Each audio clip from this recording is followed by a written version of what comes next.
Hey everybody, it's the Olsen family. Welcome back to another episode from Carl's Cycle Supply. Today we're going to be going over a beautiful, personalized 1940 Harley-Davidson EL.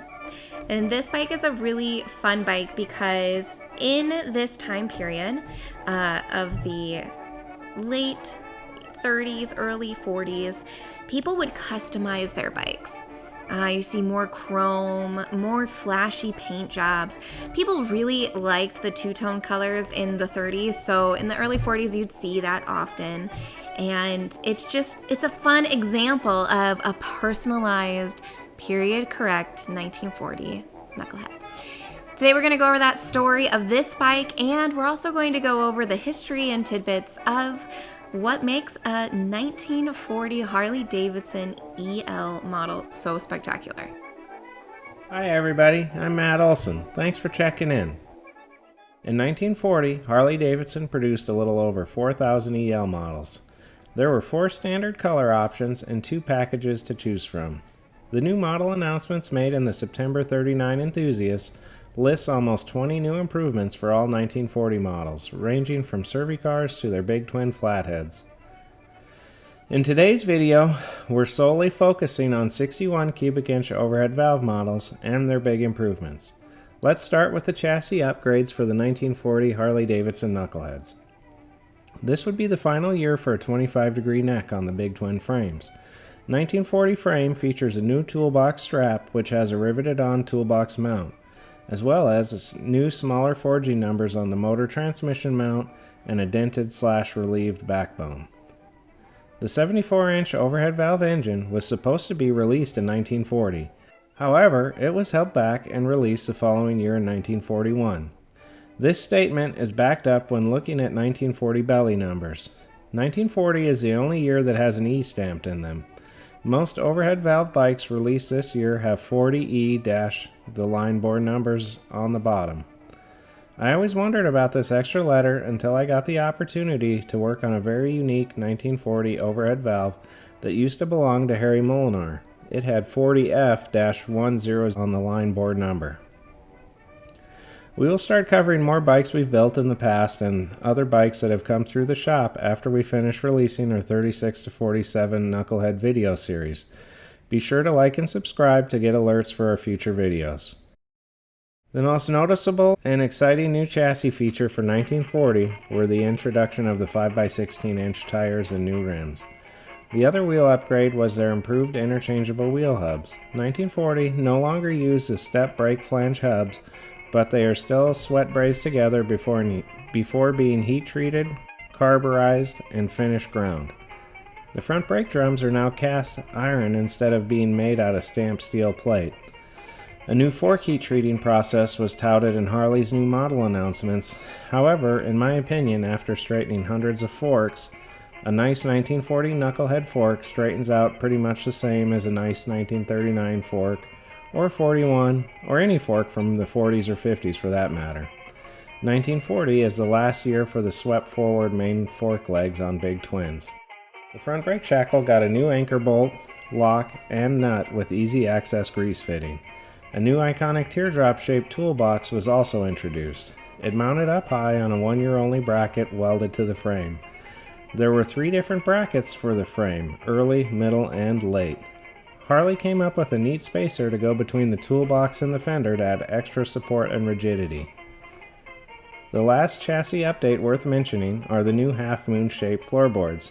These are so cool, so comfortable, and so good looking that the motor company used them for the next 25 years and came out with a new style in 1966. 1940 Knuckleheads are full of new features from cosmetic to mechanical improvements. These mechanical gains helped place Harley closer to the top of the motorcycle industry during this time period. Harley came out with a new, larger crank pin, while shrinking the crank pin bearing size from 1/4 of an inch to 3/16 of an inch.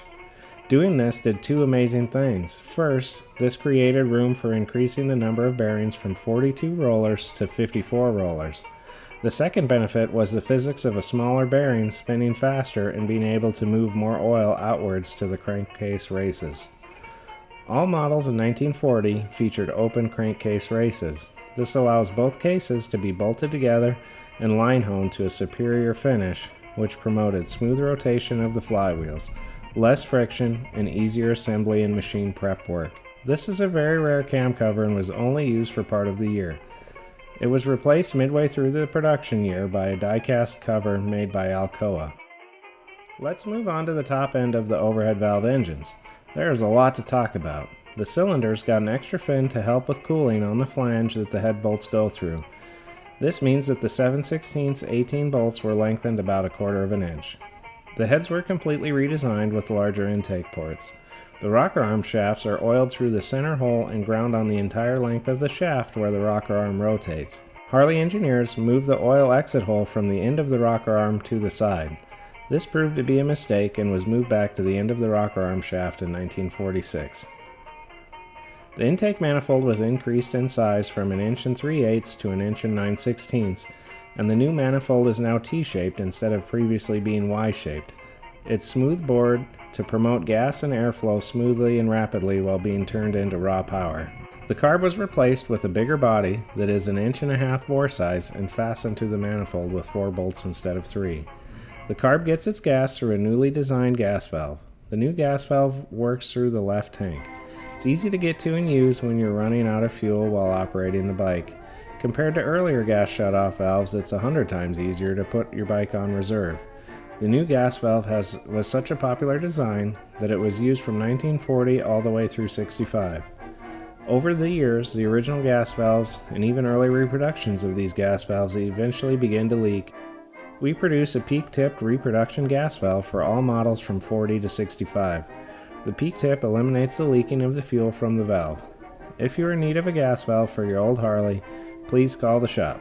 Before we fire up the 1940 in the specific video, let's talk about the new styling features of the 40 Knucklehead. This is the first year that Harley came out with chrome-plated brass tank badges. They are a pleasing teardrop shape with embossed red painted letters and black speed lines on the top and bottom of the Harley-Davidson script. The emblems were shadowed with a single hand-painted pinstripe around the tank emblem, ending with the fishhook on the back of the stripe. The Deluxe Sport Solo package included new stainless steel fender trim on the top of both fenders. They are arranged with a long strip down the middle with a shorter strip on each side. The front fender additionally had a chevron in front of the fender light. This 1940 EL was a long-term, low-pressure project that started back around 2000 when my dad found a 1940 UA in North Dakota up by the Canadian border. It was a basket case and fairly complete. In 1940, Harley had made a small number of military flatheads.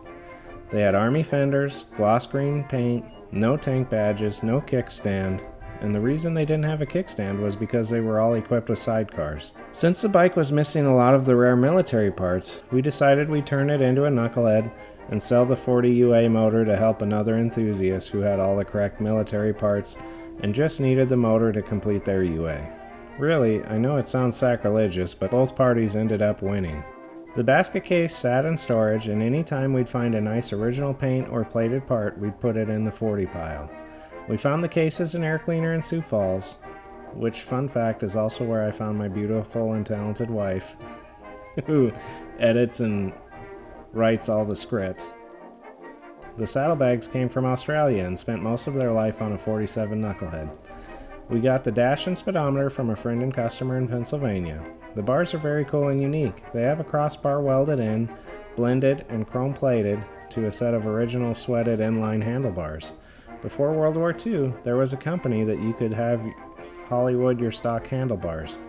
You would send them in, they'd do the work, and then send them back. The crossbar on these bars is more straight than the Hollywood bars that the factory produced. We wanted to build this 40 EL with as many original paint and plated parts as possible. It was impossible to find any original paint sheet metal, so I had my friend Gilby from Wisconsin do a patina paint job on it. If you look through old enthusiasts, it's not uncommon to see custom two-tone bikes in the 40s. I asked Gilby to make the bike look like one of those old personalized paint jobs, and he knocked it out of the park. I really love the front fender light on this bike. It's just a little bit longer than a stock Harley guide light and has a cool crescent-shaped top lens.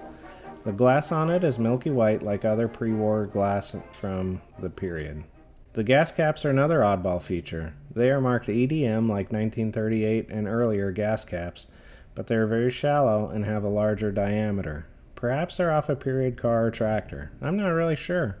If they look familiar to you, comment below or message us. For Father's Day in 2021, I asked my friend Ernie to custom make a seat rail that said King Carl. The seat is fastened to one of the first seats that Jason Sheets made. The seat Jason produced turned out so well. My dad was beyond thrilled to receive this very own custom seat rail. Ernie did a great job too. As with many bikes of ours, we loaned this bike out to a friend from France to take on the Black Hills AMCA Road Run in 2018.